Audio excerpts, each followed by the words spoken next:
სქემა იყო რამდენიმე სახის. ქალბატონი შედიოდა სამშობიაროდ, მესამე დღეს ეუბნებოდნენ, რომ ბავშვს ფილტვი არ გაეხსნა, რომ ბავშვი დაიღუპა, რომ ყავდათ გაყინული ბავშვები იმისთვის, რომ თუ რომელიმე ოჯახი კატეგორიულად მოითხოვდა ბავშვის აკრძალვას, სხვისი გაყინული ბავშვი გაეტანებინათ მათთვის.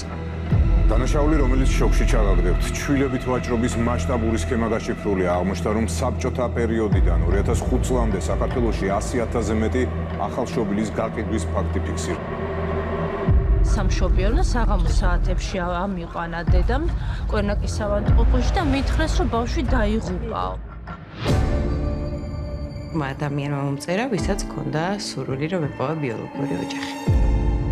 და არაერთხელ, როდესაც გაიკეთეს გენეტიკური ტესტი გაშულებულმა ადამიანებმა და აღმოაჩინეს, რომ მისი ქმარი არის მის ნათესავი. თაყვამოდის და ანუ როში ვხედე, მეთქი ვაიმე. ანუ ორივე აი ნახვა იყო რაღაც საოცრება იყო, იმიტომ რომ მეგონა რომ სარკეში ვიყურებოდი.